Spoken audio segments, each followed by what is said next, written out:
Hello and welcome back. So I was recently lucky enough to get tickets for RARE next year. So RARE27 London. If you haven't heard of it before, that is the romance author and reader events, which is just basically a massive book signing with loads of different romance authors from across the genres. And I thought I would do a bit of a series kind of talking about how I am preparing to go. So I have been to RARE 3 times before. I went to 23 London, 24 Edinburgh and 25 London. So I haven't been as many times as some people, but I have been enough to have an idea what I'm doing and also what I want to get out of the day. So we are currently 11 months away approximately from the event, and so there are some bits that do need to be done at this stage, even though it's 11 months out. First off is getting tickets. Like I say, I was lucky enough, I did manage to get tickets in the initial sale. It was a bit of an operation in terms of how we prepared to do this. Again, from practice from previous events. But if you are wanting to go and you don't have a ticket, then there is a buy and sell thread on the RARE Facebook group, and there are always like tickets coming up, so you just have to keep watching it, and they will keep coming up right up until the event.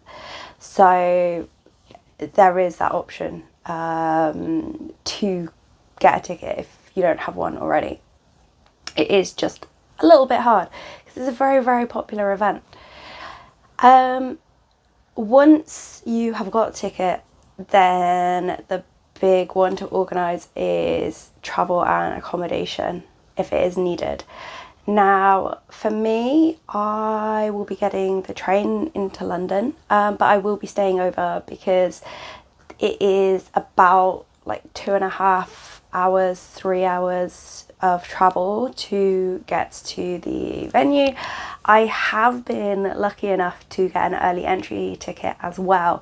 So realistically, I'm not going to be getting the train early enough to get there for an event that starts at 10, to be at an event for 8 hours and then get the train home. So I am staying over in London, and when I have booked my hotel, because it is London, it's all looking at the transport links. So it's looking at where the venue is. It's a different venue to last time, so I had to do a little bit of research on the transport links for there.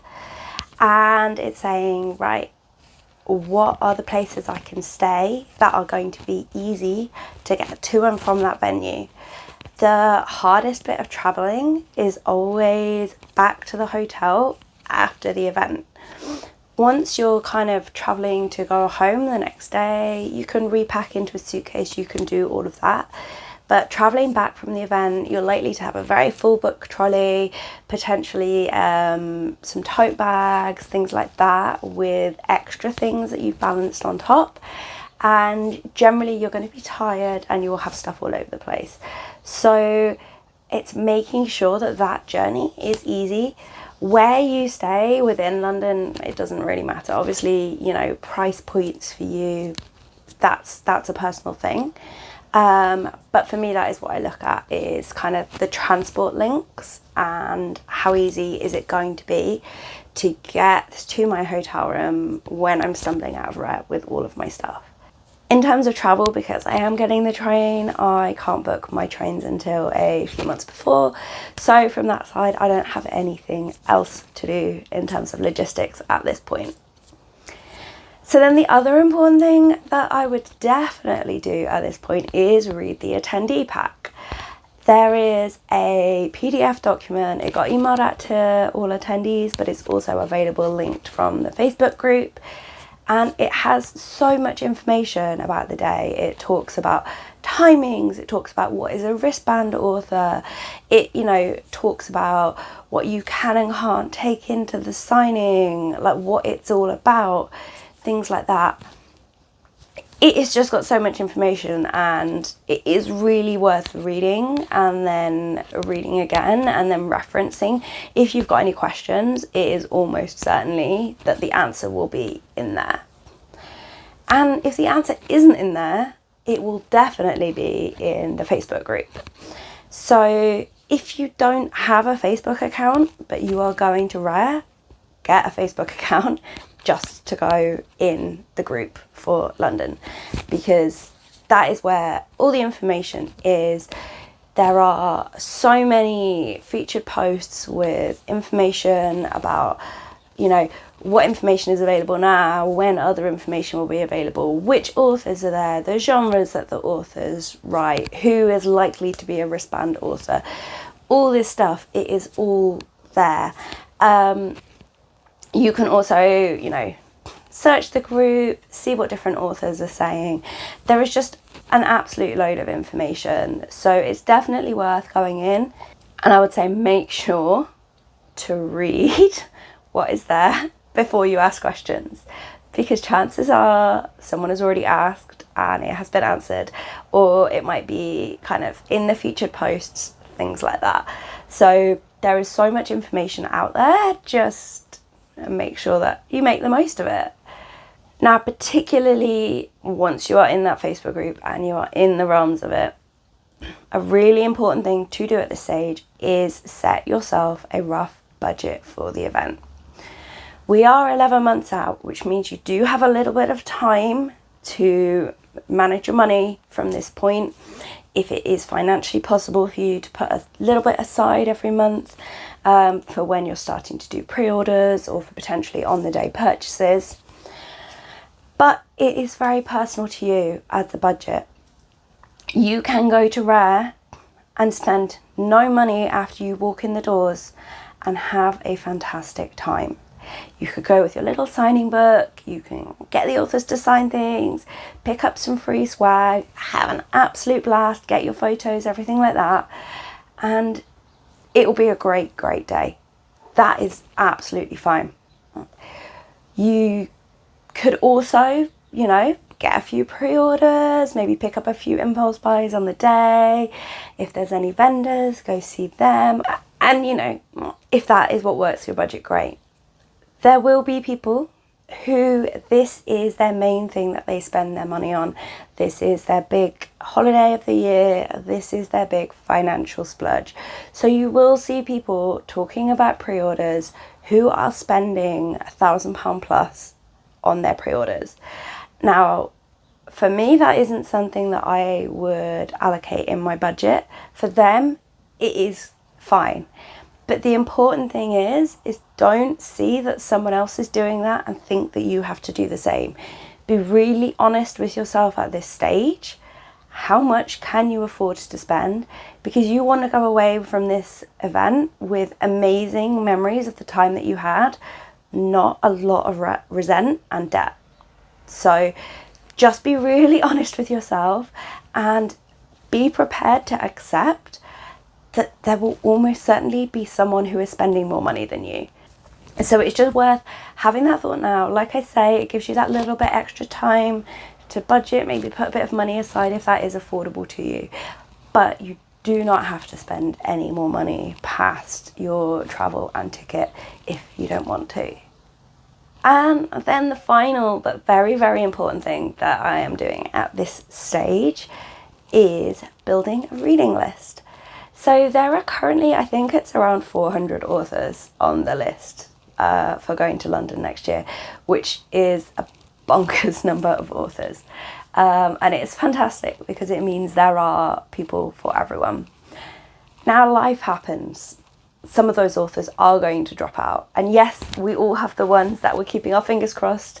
They're not the ones that drop out. If anyone knows my taste, my all-time favourite authors were a last-minute announcement for people that are going to RARE. So obviously within everything I would love if they go, but I also know that if something happens and they can't attend, there are so many other authors that I would love to see.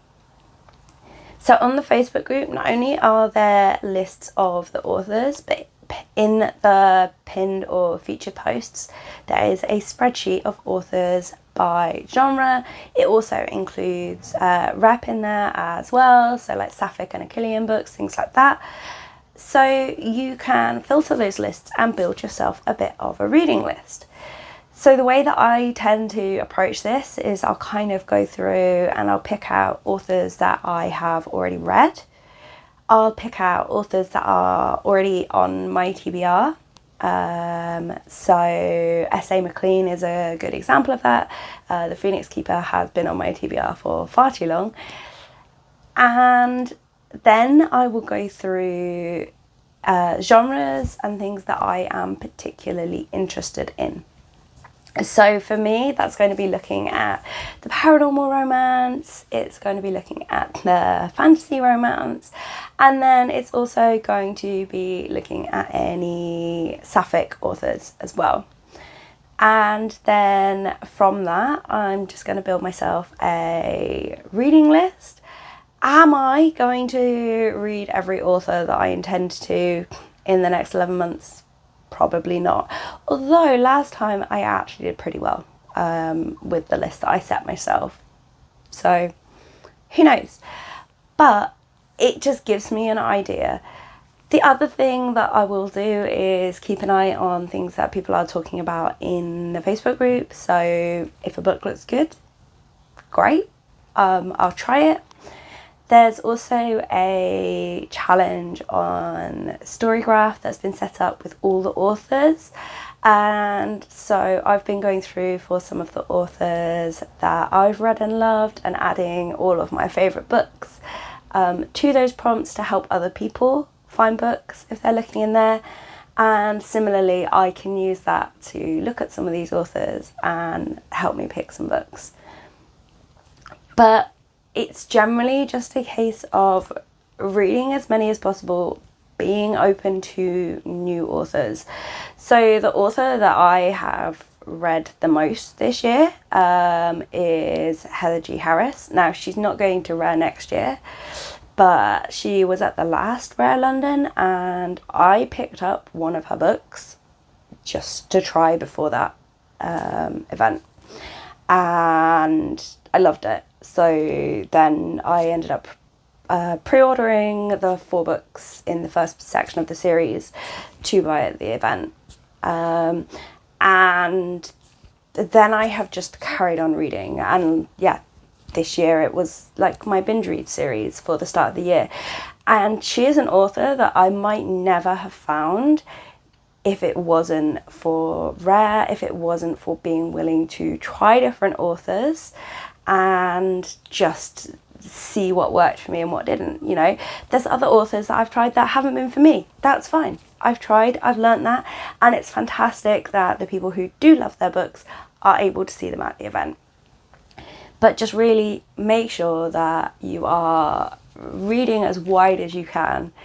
Pick up as many different authors as you can from the list and try something new, because you never know what you'll find. But it also just means that if things happen and authors that you want to see do have to drop out, then you have still got so many other options that you are excited for. And yeah, that's pretty much it at this point. Obviously we still have 11 months to go, so there are lots of things that I will look at as we get closer, and hopefully I will do some videos maybe talking about some of the authors that I'm reading, and as we get even closer to the event, some of the ways that I am preparing for the day. But I hope that has been useful. If you are going to RARE, let me know, and let me know who you are excited to see and what sort of books you are going to be trying, and I will see you soon. Bye.